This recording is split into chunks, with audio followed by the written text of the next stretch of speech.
I'm David Levin, and welcome to another scrunchy episode of Pop Goes the Culture, the untold showbiz stories you wouldn't have known from the stars themselves.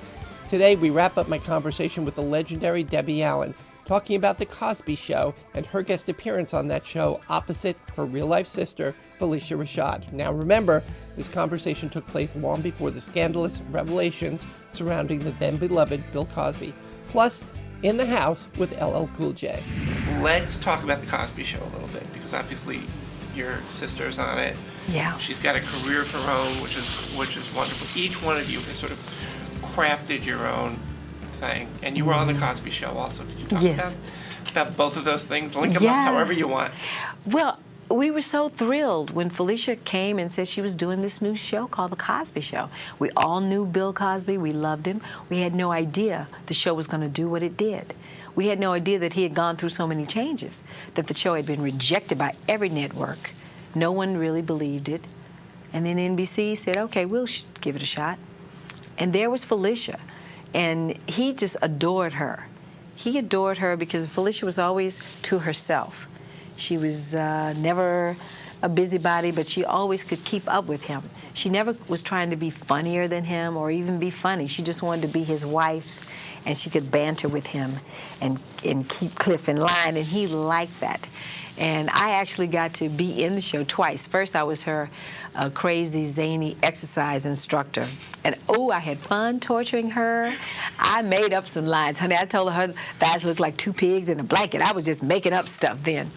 Then the second time I played... you could get away with that. I got away with that. I got away. Bill liked it. Then the second time I played the sister-in-law.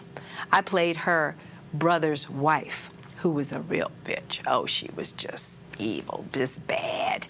And I remember I got some little dig in her about hormone changes, something I said, something bad. That was one of, what's her name's last shows? That was one of,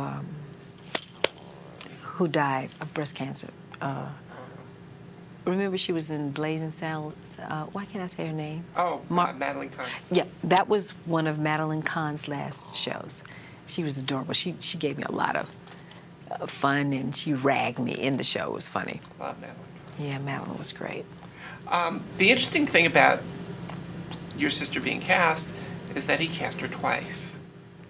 Yes. How about that? Okay, so The Cosby Show ends. Phylicia's off doing a play. Bill is doing a new show with another woman in the lead playing his wife. Next thing I know, I get a call from Carson Werner saying, we've got to get Phylicia in the show. We've got to get her. He won't move forward. He needs Phylicia. I said, what? I said, all right, all right. And so we start calling Phylicia. And Phylicia was like, well, I don't know. You know, I'm doing this play. I said, Miss Thing, you better go in there, honey. We need that Social Security, honey. You got to help me pay my mortgage. You better go get that. So, but she loved Bill. And Bill and Phylicia together, it's always been magical. I mean, he had done that other show, the drama show, and she wasn't a part of that. And she never said anything that made me feel like she felt rejected or anything. He did something different, and she went on to the theater.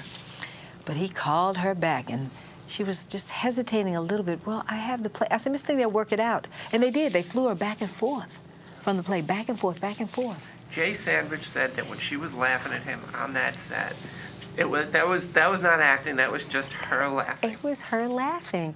They had a genuine chemistry that was so real, and you couldn't really replace that. And he discovered that. And real affection. Real affection between them. And she could roll with him. I mean, when I did the episode of The Instructor, they had a scene in the bedroom at the end of that where he was supposed to fall out of bed, or he was supposed to roll over and say something. The second take, he fell out of bed. I mean, he would just do things, you know, which is what you should do. You should try things. And Phylicia, because the actress that she is, she could stay with him. She could roll with him. She could improvise and stick with him. Well, the fact that she was laughing came off as total in love with her husband. You know, it's like, and good for her that she didn't have to play like eye-rolling wife. Right. She got to play enjoying wife. Loving her husband. Yeah.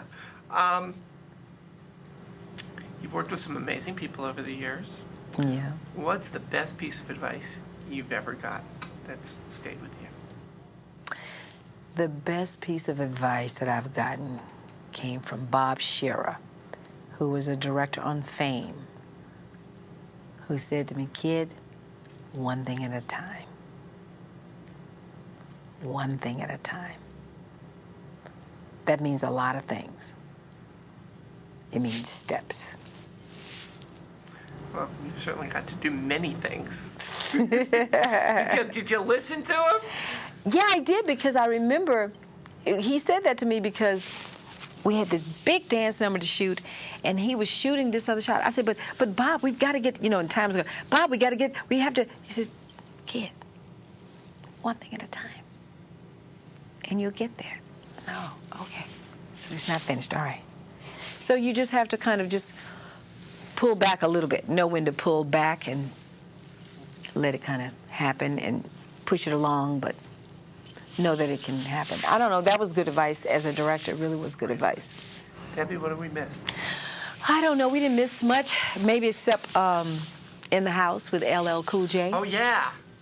That was a really wonderful experience, because by the time Quincy Jones called and asked me to be in this show, I was kind of on the outs of directing, because I had given too much voice at an HRTS luncheon. I had asked questions that made everyone uncomfortable. What'd you ask? I asked the question, I was on a panel with Lucy Salhaney, Diane English, power broker women in television, and we were there to ask questions of all the heads of the network, because they were all men. Jeff Sagansky, everybody. And they were more concerned about license fees and getting, when are we going to get gay characters on television and things like that. I wanted to know when, since network television viewership was anywhere from 30 to 40% African American, when will we get a black executive that has some kind of green light authority? Or will that be Star Trek: The Last Generation?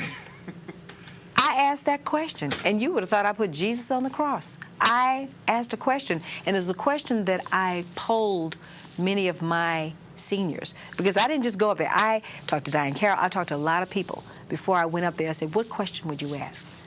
And so I asked that question, and wow, they were infuriated by me asking that question, and I didn't work for a little while. They should have just hired you and solved the problem. It could have been. It could have been. And still. So that question was then asked again, and it was the cover of Newsweek magazine like 2 years later. It became the big brouhaha about not having enough diversity in the executives and in the writing rooms, stuff like that. I think that's in a lot of industries. Yeah. Slowly but surely changing, but not I know. enough. Well, I don't know. When you grow up in Texas, in the South, coming out of the semantics of the 60s, you're not afraid to ask questions. And if you have to take the heat, you have to take the heat. But You watched the whole thing happen, though. Yeah, I did. Before your eyes. Yeah. So, Debbie, thank you so much. I had such a great time. Oh, I enjoyed it. Good. Okay. Hey, thanks for watching. Debbie Allen was one of my favorite guests. Honestly, I didn't know what to expect from her. I'd heard that she was a no-nonsense, straight-ahead worker, but she couldn't have been more charming and funny. No wonder she's loved throughout the industry. I'm David Levitt. Till next time, leave me your comments. Let me know what you think of the show. I read every single one. And don't forget to subscribe. If you want to keep these conversations going, help me out by becoming a Patreon subscriber. Just $3 a month gets you first dibs on Ask Them Yourself call-ins.